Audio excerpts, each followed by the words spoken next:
So what if I told you உங்கள் resume வந்து எந்த கம்பெனிலையும் ஷார்ட் லிஸ்ட் ஆகலைன்னா உங்கள் ரெஸ்யூம் வந்து ஸ்டாண்ட் அவுட்டாக இல்லைன்னு அர்த்தம். ஏன்னா மோஸ்ட்லி எல்லா ரெஸ்யூமும் ஒரு 6 to 7 செகண்ட்ஸ் மட்டும்தான் பார்ப்பாங்க. பார்த்துட்டு அதை அப்படியே ஒதுக்கிடுவாங்க. ஏன்னா அவங்க டசன்ஸ் அண்ட் டசன்ஸ் ஆஃப் கேண்டிடேட்ஸோட ரெஸ்யூம் பார்த்துருப்பாங்க. எல்லாமே ஒரே மாதிரியே இருந்துச்சுன்னா தெர் இஸ் நோ யூஸ் இல்லையா? எது அவங்களுக்கு ஸ்டாண்ட் அவுட்டாக தெரியுதோ அது மட்டும்தான் அவங்க நல்லா பார்ப்பாங்க. மித்தது எல்லாமே ஒதுக்கிடுவாங்க. ஸோ இந்த வீடியோவில் எப்படி அதை பிரேக் பண்ணுறது அண்ட் அட்டென்ஷன் கிராப் பண்ணுற மாதிரியான ரெஸ்யூமை எப்படி ப்ரிப்பேர் பண்ணலான்னு இந்த வீடியோவில் பார்க்கலாம். ஸோ இப்போ இருக்க ஜாப் மார்க்கெட் வந்து ரொம்ப காம்படிட்டிவ். ஏன்னா அதிகமாக ரிமோட் ஜாப்ஸும் இன்க்ரீஸ் ஆகிட்டே இருக்குது. ஸோ நான் காலேஜில் இருக்க போதும் இதே தான் நடந்தது. நான் என்ன பண்ணுவேன்னா ஒரே ரெஸ்யூம் ப்ரிப்பேர் பண்ணுவேன். ஸோ எல்லா கம்பெனிஸ்க்கும் கேம்பஸ் பிளேஸ்மெண்ட் வருவாங்க இல்லையா? ஸோ எல்லா கம்பெனிஸ்க்கும் கொடுத்துட்டே இருப்பேன். ஒரே ஒரு ரெஸ்யூம் தான் ப்ரிப்பேர் பண்ணுவேன். ஸோ அது எல்லா கம்பெனிஸ்க்கும் வந்து கொடுத்துட்டு இருந்தேன். ஸோ அப்போல்லாம் வந்து அதிகமாக அவ்வளோவா ஷார்ட் லிஸ்ட்லாம் ஆகாது. ஸோ அதுக்கப்புறமா வந்து ஜாப் டிஸ்கிரிப்ஷனுக்கு பேஸ் பண்ண மாதிரி ஒரு கம்பெனிக்கும் ஒரு மாதிரி ரெஸ்யூம் வந்து ரெடி பண்ண ஸ்டார்ட் பண்ணேன். ஸோ அப்போ தான் கொஞ்சம் கொஞ்சமாக வந்து ஷார்ட் லிஸ்ட் ஆக ஆரம்பித்தேன். ஸோ அப்போ தான் ரியலைஸ் பண்ணேன், ஒரு கரெக்டான ரெஸ்யூம் அந்த கம்பெனிக்கு ஏற்ற மாதிரி இருந்துச்சுன்னா கண்டிப்பாக உங்கள் ரெஸ்யூமும் ஷார்ட் லிஸ்ட் ஆகும். ஸோ அதுக்கு first thing, crafting a perfect headline. So நிறைய பேருக்கு வந்து ரெஸ்யூமில் வந்து ஹெட்லைன் போட்டிருப்பாங்க இல்லையா? Software engineer, graphic designer.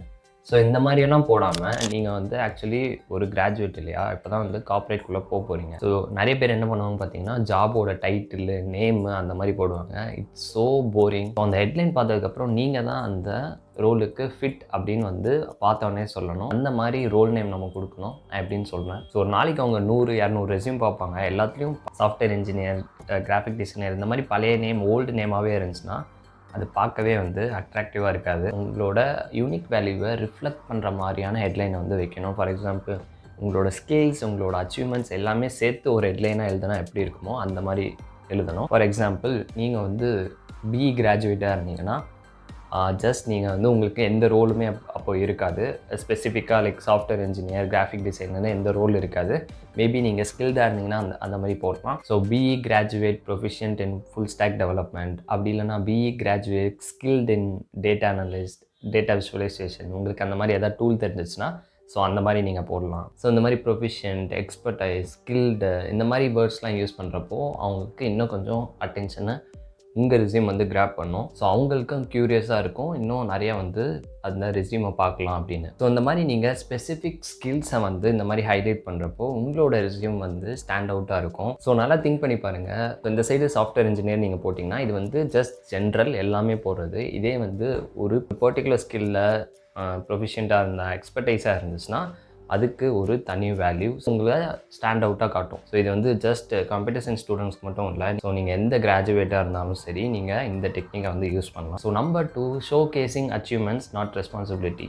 So நம்ம காலேஜில் இருக்க போது நமக்கு எந்த ஒர்க் எக்ஸ்பீரியன்ஸும் இருக்காது. அதனால நம்ம ஒர்க் எக்ஸ்பீரியன்ஸை நம்ம ரெஸ்யூமில் போட முடியாது. ஸோ நிறைய பேருக்கு ப்ராப்ளம் இங்கே தான் வரும், என்ன ரெஸ்யூமில் போடுறது அப்படின்னு. நிறைய பேர் வந்து ஒர்க் எக்ஸ்பீரியன்ஸ் போடுவாங்க. பட் நமக்கு என்னென்னா நம்ம இப்போ தான் கிராஜுவேட் ஆக போகிறோம், அதனால் நமக்கு எந்த எக்ஸ்பீரியன்ஸுமே இருக்காது. ஸோ அதனால் நம்ம என்ன பண்ணலாம்னா, இன்ஸ்டெட் ஆஃப் எக்ஸ்பீரியன்ஸை போடுறத விட, ரெஸ்பான்சிபிலிட்டிஸை போடுறத விட நம்மளோட அச்சீவ்மெண்ட்ஸ் வந்து நிறையா போடலாம். நீங்கள் என்னென்ன அச்சீவ்மெண்ட்ஸ் பண்ணியிருக்கீங்களோ எல்லாத்தையும் வந்து லிஸ்ட் பண்ணலாம். நீங்கள் வந்து ஒரு சின்ன மொபைல் ஆப் வந்து டெவலப் பண்ணியிருக்கீங்க, அப்படி இல்லை நீங்கள் ஏதோ ஒரு கோடிங் காம்படிஷனில் கலந்துருக்கீங்க அப்படின்னா நீங்கள் வந்து ஜஸ்ட் ஒரு டெவலப்டு மொபைல் ஆப், அதே மாதிரி பார்ட்டிசிபேட்டட் இன் கோடிங் காம்படிஷன் இந்த மாதிரி போடாமல் ஒரு ஸ்பெசிஃபிக் அச்சீவ்மெண்ட்டை வந்து நீங்கள் வந்து இன்க்ளூட் பண்ணுங்கள். ஃபார் எக்ஸாம்பிள், நீங்கள் ஆல்ரெடி ஒரு சின்ன ஆப் டெவலப் பண்ணியிருக்கீங்கன்னா அதை எப்படி நம்ம ரெஸ்யூமில் அப்ளை பண்ணணும்னா, so developed mobile app that received over 1000 downloads in first month of launch. So இந்த மாதிரி வந்து மொபைல் ஆப் டெவலப் பண்ண ஃபர்ஸ்ட் மந்த்லேயே எனக்கு 1000 டவுன்லோட்ஸ் வந்துச்சு. அந்த மாதிரி வந்து அந்த ஸ்பெசிஃபிக் அச்சீவ்மெண்ட்டை வந்து நீங்கள் ரெஸ்யூமில் இன்க்ளூட் பண்ணணும். இன்ஸ்டெட் ஆஃப் நான் வந்து இந்த ஆப் டெவலப் பண்ணேன், அதை விட இது வந்து ரொம்ப பவர்ஃபுல். ஸோ இது பார்க்குறதுக்கும் மச் மோர் இம்ப்ரெசிவாக இருக்கும் அண்ட் ஸ்பெசிஃபிக்காக இருக்கும். ஸோ இந்த மாதிரி போடுறப்போ உங்களுக்கு ஒரு எவிடன்ஸ் இருக்கும், நீங்கள் வந்து ஸ்கில்டாக இருக்கீங்க, கேப்பபிளாக இருக்கீங்க அப்படின்னு. ஸோ அதனால் உங்களோட அச்சீவ்மெண்ட்ஸை எங்கெங்கெல்லாம் பாசிபிளாக இன்க்ளூட் பண்ண முடியுதோ ரெஸ்யூமில் எல்லாத்துலேயும் இன்க்ளூட் பண்ணுங்கள்.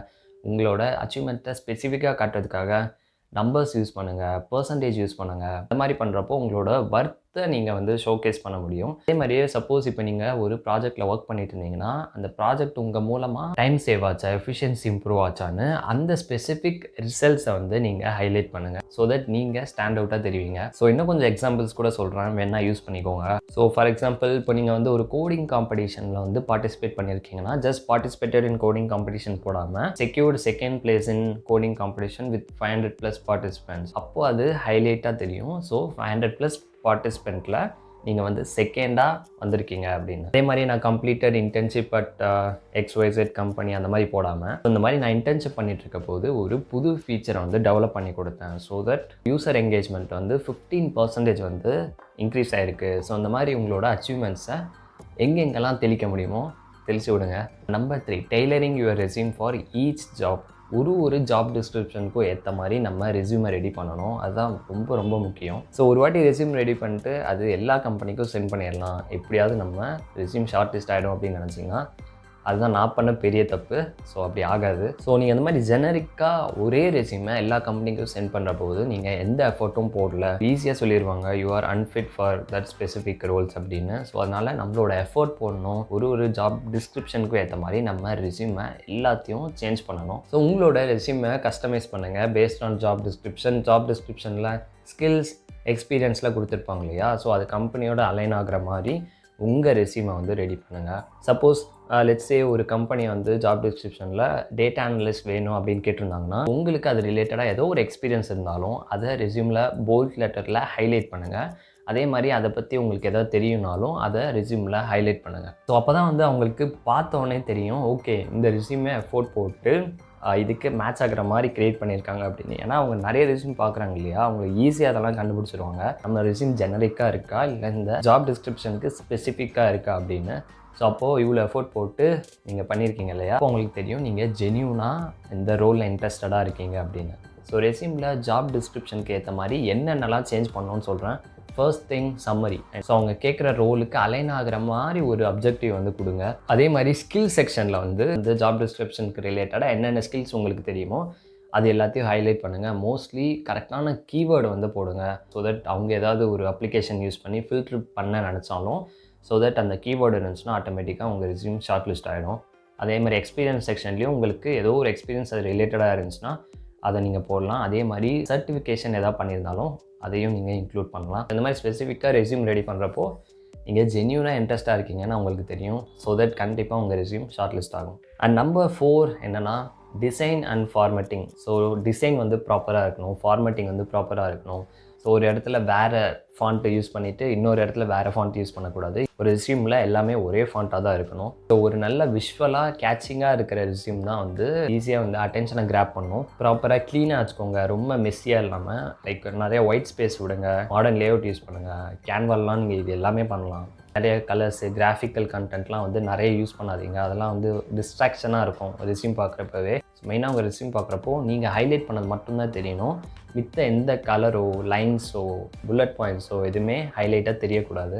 ஸோ இந்த மாதிரி நீங்கள் ப்ராப்பராக அதுக்கு அட்டென்ஷன் கொடுத்து இது எல்லாமே சேஞ்ச் பண்ணுறப்போ உங்களோட ரெஸ்யூம் வந்து இன்னும் கொஞ்சம் ஸ்டாண்ட் அவுட்டாக தெரியும். அண்ட் மோஸ்ட்லி ஃபைல் ஃபார்மேட் எப்போயுமே வந்து பிடிஎஃபாக தான் இருக்கணும்.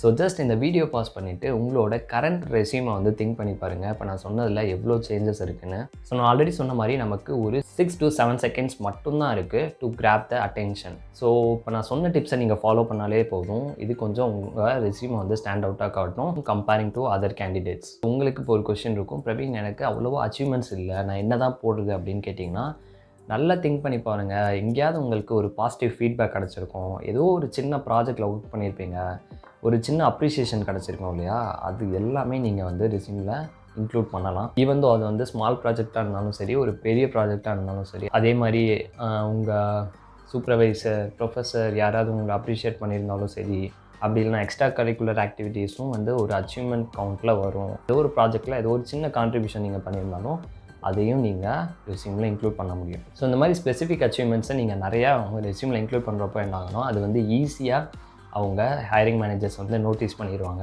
ஸோ திங்க் உங்கள் ரெஸ்யூம் வந்து ஒரு மூவி ட்ரைலர் மாதிரி திங்க் பண்ணிக்கோங்க. ட்ரைலரில் என்ன காமிப்பாங்கன்னா மோஸ்ட் மெமரபிள் சீன்ஸ், அவங்கள அட்டென்ஷன் கிராப் பண்ணுற மாதிரியான சீன்ஸ் தான் நிறையா காட்டுவாங்க. அப்போ தான் வந்து நீங்கள் மூவி பார்ப்பீங்க இல்லையா. ஸோ அந்த மூவி ட்ரெய்லர் மாதிரி தான் உங்களை நீங்கள் வந்து ரெஸ்யூமில் போர்ட்ரே பண்ணணும். ஃபார் எக்ஸாம்பிள் உங்களோட ப்ராஜெக்ட்ஸ், உங்களோட அச்சீவ்மெண்ட், உங்களோட எக்ஸ்பீரியன்ஸ், நீங்கள் இதில் ஸ்கில்டாக இருக்கீங்க, இது எல்லாமே வந்து உங்களோட ரெஸ்யூமில் போட்டால் மட்டும்தான் உங்களோட யூனிக் வேல்யூ வந்து அவங்களுக்கு தெரியும். ஸோ இப்போ நீங்கள் ஒரு ட்ரெய்லர் பார்க்குறப்போ அது வந்து ட்ரெய்லர் முடியக்கூடாது இன்னும் நிறையா பார்த்துட்டே இருக்கணும்னு தோணுது இல்லையா? ஸோ அதே மாதிரி தான் உங்கள் ரெஸ்யூம் பார்த்ததுக்கப்புறமாவே ஓகே இன்னும் கொஞ்சம் இவங்க என்னென்னலாம் பண்ணியிருக்காங்கன்னு பார்க்கலான்னு அவங்க ரெக்ரூட்டருக்கு தோணணும். அதனால உங்களோட ரெஸ்யூம் தான் வந்து உங்களோட பர்சனல் பிராண்ட் வந்து உங்களோட பெஸ்ட் வெர்ஷனை மட்டும்தான் ரிஃப்ளெக்ட் பண்ணணும். அண்ட் அதே மாதிரி நிறைய ஆக்ஷன் வேர்ப்ஸ் யூஸ் பண்ணுங்கள். For example developed, managed, achieved இந்த மாதிரி ஆக்ஷன் வேர்ப் யூஸ் பண்ணுங்கள். ஸோ அதே மாதிரி உங்களோட ஒர்க்கை ஷோகேஸ் பண்ணுறதுக்காக உங்கள் ப்ராஜெக்ட்ஸ் எதாவது இருந்துச்சுன்னா உங்களோட லிங்க்டின் ப்ரொஃபைல் அப்படின்னா உங்களோட போர்ட்ஃபோலியோ லிங்க்கை வந்து ரெஸ்யூமில் அட்டாச் பண்ணுங்கள். ஸோ நான் சொன்னதெல்லாம் வச்சு இப்போ உங்களுக்கு ஒரு ஐடியா கிடச்சிருக்கும் எப்படி வந்து ஒரு ஸ்டாண்ட் அவுட் ரெஸ்யூமை வந்து ப்ரிப்பேர் பண்ணுறது அப்படின்னு. So go start. So already உங்களுக்கு கரண்ட் ரெஸ்யூம் வந்து நிறைய சேஞ்சஸ் இருந்துச்சுன்னா அதை வந்து மறுபடியும் ரீவாம்ப் பண்ணுங்கள். ஸோ தேங்க்ஸ் ஃபார் வாட்சிங். ஐல் சீ யூ நெக்ஸ்ட் வீடியோ.